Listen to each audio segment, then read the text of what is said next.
네, 오늘로 중부 지역의 장마가 49일째 이어지면서 역대 최장기간 기록을 세웠습니다. 이달 중순까지도 장맛비는 더 내릴 전망인데요. 긴 장마에 전국의 하천과 댐, 저수지 등도 한계에 다다른 모습입니다.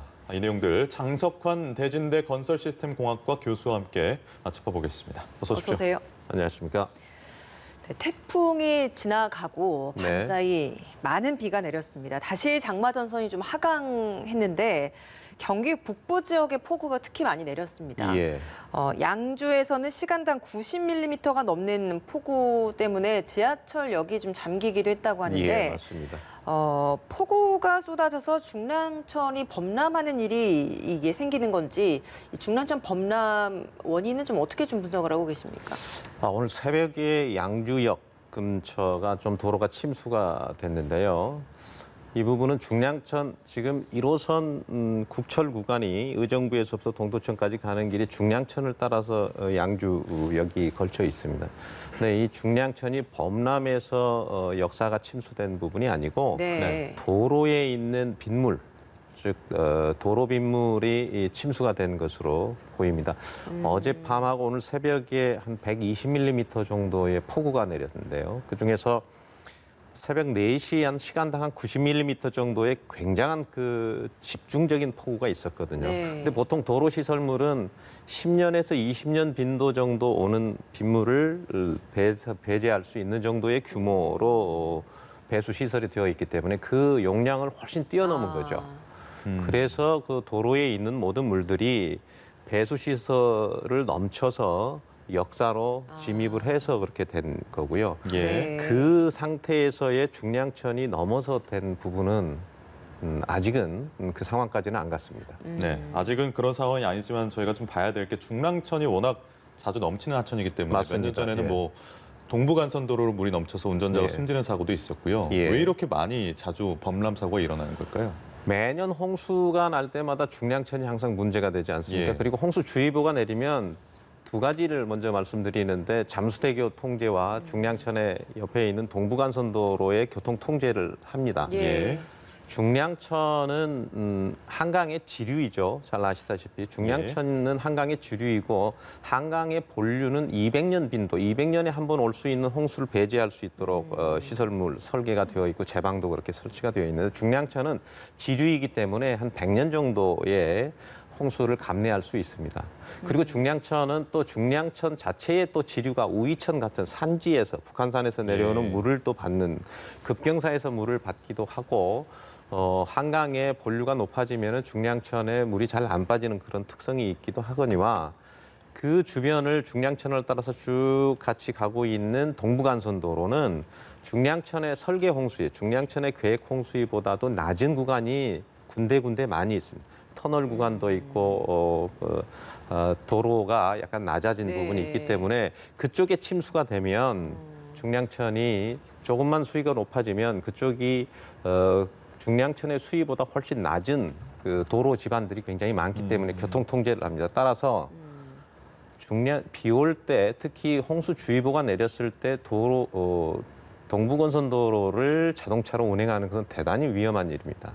예. 서부간선도로는 어떻습니까? 뭐 안양천 서부간선도로는 안양천은 상대적으로 배수펌프 시설이 잘 돼 있고 서부간선도로는 계획 홍수보다는 좀 위쪽에 있기 때문에 중량천에 있는 동부간선도로보다는 조금 상황이 더 좀 나은 안정적입니다. 편인가요? 그렇지만 동부간선도로는 중량천이 워낙 범람할 수 있는 그 가능성이 좀 높기 때문에 중량천에 있는 동부간선도로는 좀 조심해야 됩니다. 예.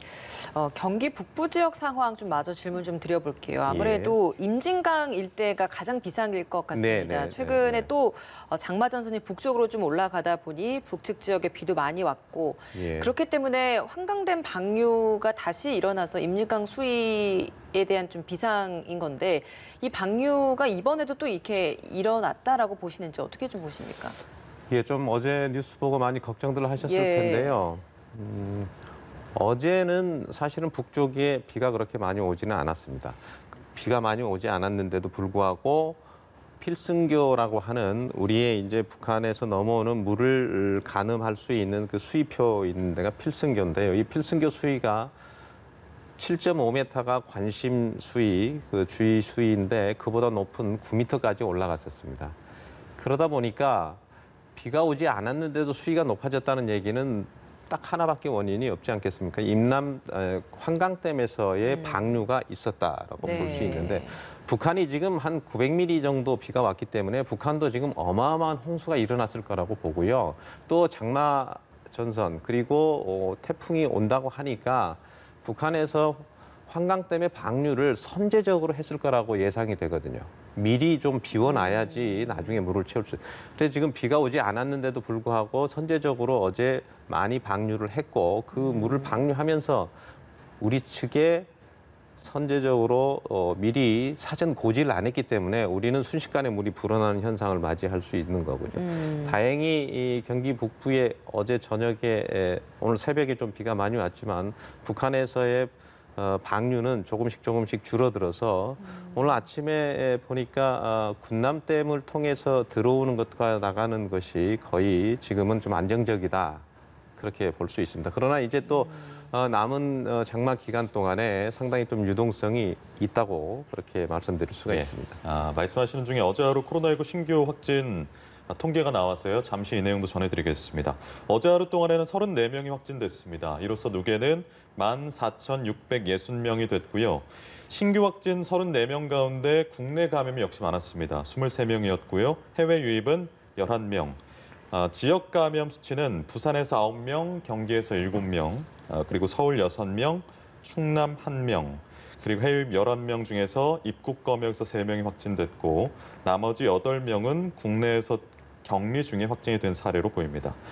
이 내용은 저희가 잠시 코로나19와 관련된 대담 때 자세히 이야기 나눠보도록 하고요. 교수님, 저희가 경기 북부에 관련된 얘기를 하고 있었는데 예. 임진강은 사실 해마다 범람 위험이 좀 있는 그런 강이지 맞습니다. 않습니까? 예. 홍수 위험도 좀 있고 이런 경우에는 좀 반복되는 차원에서 좀 미리 좀 대책을 세워놓을 수는 없는 건가요? 말씀드린 대로 임진강은 유역이 3분의 2가 북한에 있기 때문에 하류에 있는 우리 남한의 입장에서는 북한과의 협조 없이는 우리가 홍수 관리라든지 댐 관리가 대단히 어렵습니다. 따라서 첫 번째 조건이 북한과의 공조, 북한과의 협력 관계입니다. 이걸 우리는 국제 공유 하천이라고 하는데 두 나라 이상에 흐르는 강이 전 세계적으로 공유 하천들이 한 260개 정도 되는데 대부분의 강들은 그래도 나름대로 협력 관계를 하고 있는데 우리만 지금 협력 관계가 잘 안 되고 있는 그런 부분이고요. 임진강의 또 하나의 특징은 서해하고 가깝기 때문에 서해의 조이의 영향을 받습니다. 만약에 환강댐에서 방류를 하고 서해 조이가 올라가면 상당히 위험한 순식간에 위험한 지경에 이르기 때문에 서해의 조이와 홍수량과 강우와 방류량 이 삼각관계를 잘 어떻게 조화하느냐 그것은 북한과의 협조 관계가 되면 상당 부분 해소할 수 있다 이렇게 말씀드릴 수가 있겠네요. 예, 한강 유역의 댐들도 방류량이 늘고 있습니다. 특히나 한강 수위에 직접적 영향을 주는 팔당댐도 예. 연일 방류를 하고 있어서 한강 수위도 계속 높아지고 있는데 한강에 범람 위험은 없는 건지 궁금합니다. 제가 안 그래도 이제 스튜디오 들어오기 전에 제가 팔당댐 방류량을 보고 왔습니다. 네. 그랬더니 어제부터 한 8,000에서 10,000톤 정도를 방류를 하고 있거든요. 한강의 직접적인 이 홍수위와 범람은 실질적으로 남한강에 있는 충주댐과 북한강에 있는 소양강에 의해서 조절을 한 다음에 물을 보내면 팔당에서 그 물을 한꺼번에 모아서 방류하는 형태거든요. 그래서 한강에 넘치느냐 안 넘치느냐, 범람이 있느냐 위험이 있느냐 없느냐는 먼저 충주댐과 소양강댐을 봐야 되는데 어제부터 봤을 때는 네. 굉장히 선제적으로 잘 방류를 하고 있습니다. 잘 조절하고 있다는 얘기는 하류 상황을 봐서 들어오는 양보다 더 많이 보낼 수도 있고 반대로 하류가 조금 상황이 안 좋으면 계속 가두어 놓고 덜 보내는 거거든요. 그런 형태로 물을 지금 조절을 하고 있기 때문에 팔당은 지금 안정적으로 되어 있고 한강 본류 자체는 200년 빈도의 설계 약 3만 톤 이상을 보내도 안정적인 그 제방의 설계가 되어 있기 때문에 그 정도는 범람하지 않는다고 보기 때문에 지금 현재 상태로는 한강 본류는 그렇게 큰 위험성은 피해는 그렇게 내포돼 있지 않고 지금까지는 잘 조절하고 있다 이렇게 볼 수 있습니다. 알겠습니다. 이번에는 주말에 피해가 좀 컸었죠. 남부지방으로 좀 가보겠습니다. 섬진강하고 낙동강의 제방이 무너졌습니다. 이유에 대해서 뭐 여러 가지 설왕설래가 있습니다만 전문가 입장에서 봤을 때 어떻게 좀 보십니까? 정말 좀 안타까운 일인데요. 그 섬진강 본류와 낙동강 본류의 제방이 파괴가 됐죠. 근데 종류는 좀 다릅니다. 예. 섬진강은 그 지역에 특히 이제 화개장터도 물이 잠기고 섬진강 본류에 있는 그 남원에서 제방이 터졌는데요. 그쪽에 비가 일단은 한 이틀 동안 한 500mm 더 이상 왔기 때문에 일단 비가 너무너무 많이 왔고, 두 번째는 섬진강 상류의 섬진강댐하고 주암댐에서 그 제방이 터질 때가 8일 낮 12시 반 정도 됐었을 텐데 네. 아침 8시부터 12시 사이에 방류량이 약 초당 1,000톤에서 한 1,800톤, 한 2배 가까이를 급상승하게 굉장히 많이 방류를 했거든요. 그만큼 많은 양이 유입이 됐으니까 방류를 했지만 그 양이 하류에 계획 홍수보다 더 높이 올라갈 정도로 방류를 해서 그 섬진강 쪽은 조금 낮은 지역에 제방을 원류를 해서 그 물을 타고 물이 넘으면서 원류형 제방 파괴가 된 거고요. 그러니까 너무나 많은 비가 왔어요. 이제 네. 단 하나 댐을 방류할 때 하류의 상황도 심각했기 때문에 댐에서 조금 더 조절을 해줬으면 어땠을까 하는 그런 아쉬움은 좀 있습니다만은, 그러나 거기는 워낙 이제 비가 많이 왔고요. 낙동강의 경우는 제방 자체가 원류할 정도는 아니었고, 물론 계획 홍수보다는 높이 올랐지만 원류할 정도는 아니었기 때문에 제방 자체의 문제가 조금 있었지 않을까. 낙동강은 원래 모래 지반이고요. 예. 그 제방의 대부분이 모래의 재료를 많이 써서 제방을 축조를 했기 때문에 과거에도 보면 예. 제방이 문제가 됐던 경우는 그 모래층에서 투수성, 모래에 물이 잘 흐를 수 있는, 그래서 제방의 안과 밖이 물길이 생겨서 흘러서 제방이 파괴, 그 파이핑 현상이라고 하는데요. 그런 파이핑 현상이라든지 그 위에 보면 장천 배수문이라고 배수문이 있는데 그 배수문의 콘크리트 구조물과 제방과의 그 사이, 그런 데서 누수가 돼서 되어 있지 않을까 이런 생각을 합니다. 한 가지 쟁점이 됐던 것은 이제 보의 영향이 있지 않을까 이런 얘기들을 좀 하는데, 보의 영향 같은 경우는 보로 인해서 수위가 상승을 한다든지 이렇게 되어야 되는데, 보가 지금 이미 그때는 보를 넘어서 물이 흐르고 있었고, 유입량하고 유출량, 즉 방류량하고 차이가, 유입량이 그때 보면은 한 13,300이고 방류량이 13,200. 그러니까 한 0.7% 정도 차이입니다. 이것은 유입량 방류량이 그렇게 먼 차이 있다 이렇게 보기가 어렵고, 수위 자체도 상류 수위와 하류 수위가 당시에 한 1cm, 아니, 한 7, 8cm 정도였기 예. 때문에 그렇게 큰 차이가 없었기 때문에 그 부분은 직접적인 영향이라든지 그런 부분보다는 간접적인 영향은 있을 수 있지만 그것이 주된 제방의 영향이다 이렇게 하기에는 조금 무리가 있지 않을까 이런 생각이 듭니다.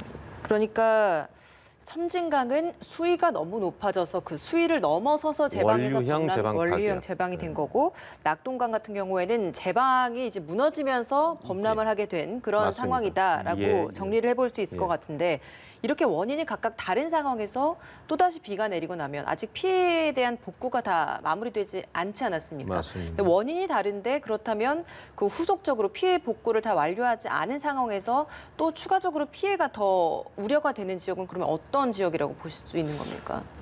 지금 정도의 상황은 모든 제방이 지하수가 다 꽉 차 있기 때문에 어떤 지역이든지 피해가 날 가능성이 특히 많습니다. 그러나 이제 한번 터진 데는 그쪽으로 물이 계속 쏠리기 때문에 네. 계속 또 쏠리고 그 부분이 확장될 가능성이 있습니다. 그래서 복구를 하실 때 그 지역에 조금 더 단단한 강성의 복구 형태. 그래서 조금 큰 사석이라든지 아니면은 제방을 안정시킬 수 있는 그런 무게 있는 것들로 복구를 하는 것이 일단은 좀 좋습니다. 왜냐하면 지금 계속 장마가 지금 이어지고 있기 때문에 예. 그 부분 상당히 조심해야 될 것 같습니다. 알겠습니다. 이번 폭우의 산사태 이야기를 하지 않을 수가 없습니다. 산림청은 전국의 모든 상지에 산사태 위험 경고를 해놓은 상태고 워낙에 강수량이 지금 기록적인 상태이기 때문에 맞습니다. 모든 산지에서 조심을 해야 된다 이렇게 보시는지요? 어떻습니까?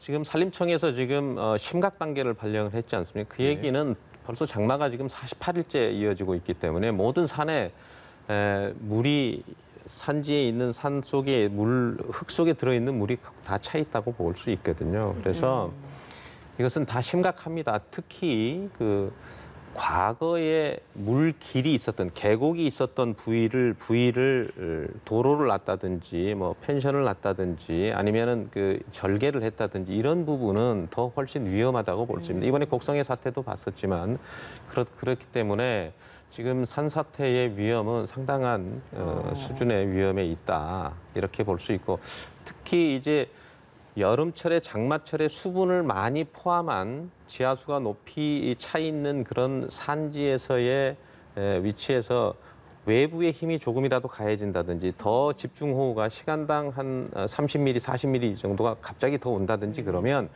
그때부터 물이 쏠려지기 시작해서 물과 흙과 돌이 한꺼번에 그걸 우리는 토성류라고 하는데요. 예. 그 토성류가 보통 거리가 보통 1km, 2km씩 가는 거거든요. 이렇게 죽처럼 이렇게 반죽처럼 이렇게 물이 쭉 같이 흘러오는 그것은 어마어마한 속도와 양으로 오기 때문에 그 대부분 인명 피해가 그런 토성류에 의해서 인명 피해가 난다고 볼 수 있습니다. 알겠습니다. 비가 많이 오다 보니까 땅 꺼짐 현상이 발생하는 곳들도 많이 생기는 것 같아서요. 어떤 곳에서 이런 땅 꺼짐 현상이 더 잘 나타나는 건지 특징이 있는 겁니까? 어제도 지금 잠실 그 예. 쪽에서도 땅 꺼짐 현상이 있어 부산에서도 났고 자꾸 네. 이제 나타납니다. 장마가 오래되면 그 지하에 있는 물이 꽉 차 있다가 장마철이 지나면서 물이 빠지면서 땅 속에서도 물길이 생기는 거거든요. 그럴 때 이제 집안이 교란이 되면서 한쪽으로 밀리게 되면 공간이 생기는 그게 이제 우리가 집안 침하의 원인이 되는데 도로에서는 그걸 포토홀이라고 하고요. 보통 이제 오늘 저도 이제 차를 운전하면서 곳곳에 포토홀이 있어서 굉장히 조심해서 네. 운전을 해야 되는데 도로 밑에 집안이 함몰이 되는 경우 이게 이제 싱크홀인데 그것은 보통 비가 안 올 때는 큰 공사에서 지하수가 변화된다든지 또 아니면은 상하수도관에서 누수가 된다든지 이럴 때 즉 지하에서 물길의 변화와 흙의 교란이 변화가 됐을 때 생기는 건데 지금 네. 장마철은 지하수가 꽉 차 있다가 물이 이제 빠지는 과정에서 흙이 몰려서 생기면서 공간이 생기는 거거든요. 그래서 이 싱크홀은 이제 장마가 끝나고 나서 한동안 한 2, 3주 혹은 길게는 한 달 정도까지도 굉장히 조심해야 됩니다. 알겠습니다. 자, 그럼 지금까지 장석환 대진대 건설시스템공학과 교수 모시고 날씨 상황, 폭우 상황 알아봤습니다. 고맙습니다. 감사합니다.